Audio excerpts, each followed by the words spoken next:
Hai teman, selamat datang di channel Sekate New. Jangan lupa pada teman-teman untuk like, komen, dan subscribe supaya tidak ketinggalan update dari channel ini. Mimin ucapkan terima kasih. Selamat menyaksikan. Bukan perempuan lemah, bab 66. Hendra berjalan mendekati Winona. Ia berjongkok dan memeluk sang istri dari belakang. Winona langsung melepaskan tangan Hendra. Bukan tidak suka dengan sentuhannya, tapi tidak sopan saja jika Hendra berlutut. Wanita itu memutar tubuhnya dan meminta suaminya untuk berdiri. Kini giliran Winona yang memeluk Hendra dalam posisi yang masih duduk. "Mas, rasanya kebagian kita belum lengkap," ujar Winona dengan kepala yang mendongak. Hendra menangkup pipi istrinya. "Berdoa saja, semoga secepatnya kita diberikan kepercayaan lagi. Pesan Mas cuma satu, jangan terlalu kelelahan.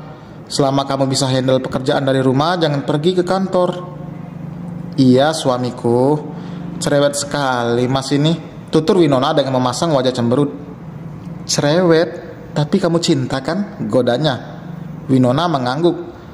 "I'm in love with you." "I love you more," balas Hendra. Winona berdiri agar lebih leluasa memeluk tubuh kekar suaminya. Apa yang terjadi di belakang ini sungguh menguras air mata. Tidak pernah ada yang tahu mengenai kehidupan di masa depan. Juga manusia. Tugas manusia hanya menjalankan, bukan untuk memikirkan masa depan dan beban. Selain mengharapkan hadirnya Bu Ati, mereka juga berharap Bu Sulis berubah menjadi pribadi yang lebih baik. "Sudah siap?" tanya Hendra setelah melepaskan pelukannya. "Siap apa?" Winona yang tidak mengerti balik bertanya. "Kita mulai proses pembuatan si malaikat kecil," bisik Hendra. Winona memukul dada Hendra dengan tawa kecil. "Biasanya langsung serang. Kenapa tiba-tiba bertanya?" cibirnya. "Agar berbeda dari biasanya," ujar Hendra. Kecupan lebih dulu mendarat di mulut Winona saat wanita itu baru saja akan kembali bicara.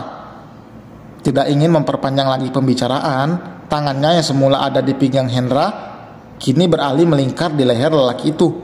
Suara decapan terdengar kentara di ruangan yang senyap itu. Dinginnya angin malam dari jendela yang belum tertutup sempurna membuat kegiatan mereka semakin memanas. "Masuk."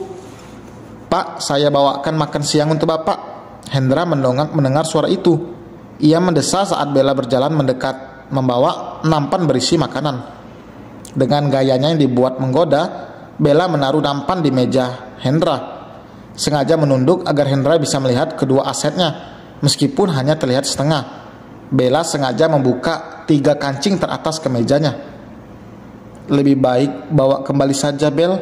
Kami bisa berikan itu pada Mang Narno," ujar Hendra. Ia menjaga pandangan dengan fokus pada berkas-berkas itu. "Ini sengaja saya bawakan untuk Anda, Pak." Hendra berjalan ke arah meja kaca yang berada di dekat sofa, meraih bekal makanan dan mengangkat tinggi-tinggi. "Terima kasih sebelumnya, tapi istri saya sudah menyiapkan bekal makan siang. Sekarang kamu bisa keluar." Bunga kesal. Ia pikir setelah 1 kali saat itu ia memberikan makan siang, Hendra akan menerimanya lagi.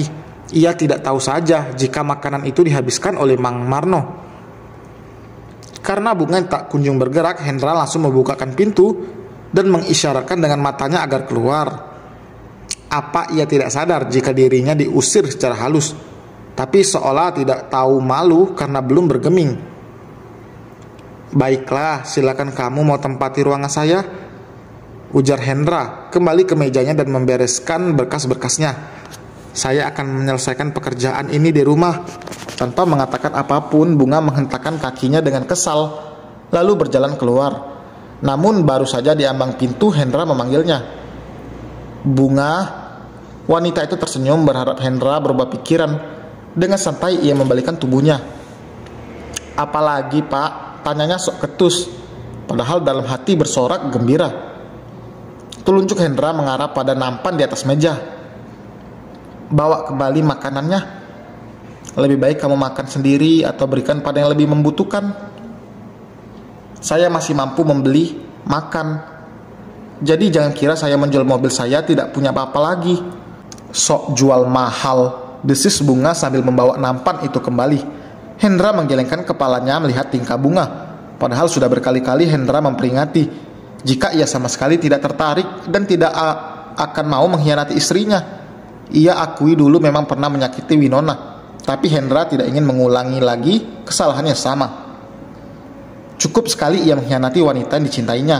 Sekarang Hendra ingin memulai hidup baru bersama istri dan juga keluarganya. Bu, 5 menit lagi Mbak Greta akan sampai. Mega memberikan laporan. Baiklah. Winona bangkit dari kursi kebesarannya, lalu berjalan keluar diikuti Gio dari belakang. Gio belum menggantikan Cita karena wanita itu menolak untuk cuti. Permintaan Winona sendiri agar ia bisa lebih dulu ada di ruangan untuk menyambut tamu. Tidak seperti dulu yang ia selalu ditunggu-tunggu. Sampai di ruangan sudah ada beberapa orang yang juga sedang menunggu kedatangan Greta. Gio menarik kursi untuk duduk. Winona lewat dari 5 menit, Greta masih belum juga datang, membuat Mega merasa tidak enak pada Winona yang dibuat menunggu. Saya akan hubungi manajer Mbak Greta lagi, ucap Mega tanpa diminta. Mega keluar dari ruangan itu untuk menelpon. Maaf Mbak, masih di sana? Masih di mana? Katanya 5 menit lagi sudah sampai. Mega bertanya saat telepon itu tersambung. Maaf sekali, jalanan macet jadi kami sedikit terlambat. Mega menghela napas berat lalu memutuskan sambungan telepon. Ia sangat takut karena setahunya Winona tidak suka dengan orang yang terlambat. Takut jika kontrak itu dibatalkan. Karena Winona kesal. Karena mereka akan rugi jika membatalkan kontrak sebelah pihak. 10 menit Greta baru datang. Berbeda dengan manajernya yang terlihat tidak enak, tapi berbeda dengan Greta yang santai saja. Ia begitu percaya diri, tidak akan ada yang berani membatalkan kontrak dengannya, karena di luar sana banyak orang-orang yang ingin mengandengnya menjadi bintang iklan mereka. Greta juga tidak asal memilih, banyak juga tawaran yang ditolak olehnya. Maaf karena keterlambatan kami, bukan Greta, tapi hanya manajernya yang minta maaf. Winona menatap Greta yang memasang wajah angkuh. Gadis itu sama sekali tidak ada sopan santun dan begitu saja duduk tanpa diminta. Apa Anda melupakan sesuatu, Nona Greta? Tegur Winona. Semua tim termasuk manajer Greta sudah was-was berkeringat dingin. Manajer itu mencoba memberikan kode tapi Greta seakan tidak peduli. Bahkan saat masuk Greta hanya fokus pada ponselnya. Sangat tidak sopan. Tidak, manajerku sudah mengurus semuanya. Sombong sekali Anda.